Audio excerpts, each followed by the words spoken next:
Hey everyone, this is Jinxblog again, hosting another video guide by Messores Republicae. This time, we'll be walking you through the Flashpoint Directive 7. The first encounter in Directive 7 is the mini-boss, Detector. Detector will pull up 2 turrets which need to be taken down first. After that, the fight is just a simple tank and spank. Next is your first boss fight in Directive 7, Mentor's Assassins Beta, Theta, and Zeta. In this encounter, the DPS need to be on their toes because they'll surely kill themselves if not paying attention. 2 of the 3 droids will have shields on them throughout the fight, an orange barrier that reflects all damage done to the droid, or a blue shield that absorbs. You'll just have to burn down the droid without the shield one at a time. You can also interrupt the aimed shots from the side droids if damage starts to be a problem. Try to pop your cooldowns as soon as the droids switch shields so that you won't have to worry about accidentally killing yourself in the middle of a combo.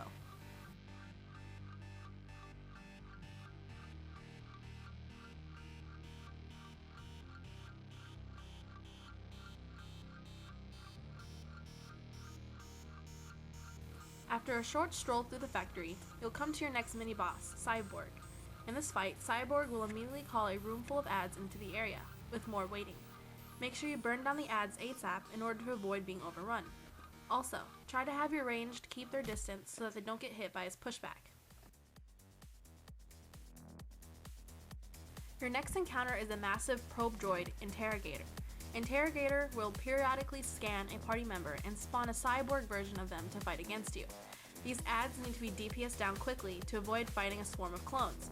Interrogator gains a short damage immunity after each clone is released, so it's useless to target him at this time. Bulwark is the next boss you'll encounter. This fight can be very challenging if not done correctly. Bulwark has 3 damaging abilities: Bulwark Burst, which is unavoidable, Bulwark Smash, which needs to be interrupted very quickly, and an AoE damage burst ability. The AoE damage is avoided by standing under the panels to the sides. Shortly after the fight begins, you will activate a giant green shield called Bulwark Shield, which will stop him from taking any damage. In addition to invulnerability, movement away from under the panel can usually result in instant death by one of his moves. This shield can be downed by clicking the glowing blue boxes under the panels. However, when he is shielded, he does no damage and does not heal, so this is a great time for your healer to top everyone's health and regain their own energy. After the first shield is down, Bulwark will summon 2 astromech droids to put out the fire and allow him to pop his shield again.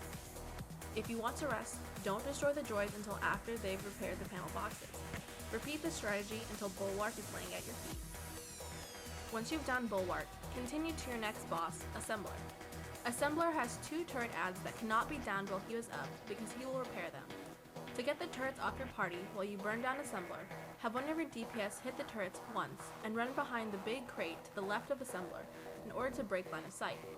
Assembler will also attempt to enter repair mode during the fight. This needs to be interrupted. Once you've downed Assembler, just mop up the turrets and collect your gear. If you've done the bonus missions along the way, then you can stop and make a short pit stop to kill Replicator. Once he reaches 60% HP, Replicator will split into 3 smaller spider droids. These droids are CCable, so make use of your group's abilities. Once a clone reaches 20% HP, it will also split into smaller spider droids. These droids will all target a different party member, so bring them together and down them with AoEs.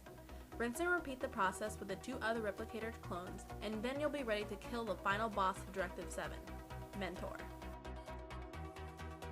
Your encounter with Mentor is a very mechanic-heavy fight, and at first, it can seem a bit overwhelming. Make sure your party is fully briefed before starting the fight to avoid utter and complete confusion. You will first have to fight 2 turrets on either side of Mentor's central unit. Your party can run around the corner next to the turret being down in order to avoid fire from the turret not being targeted. There will also be a claw which Mentor brings down from the ceiling to follow and blast a single party member. This targeted party member will have to continuously run around while Mentor's claw is after them. Once the turrets are down, one of the 4 processor cores will overheat and become vulnerable.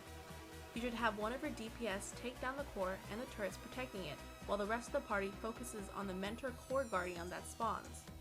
The processor cores need to be clicked on, not attacked, in order to be destroyed.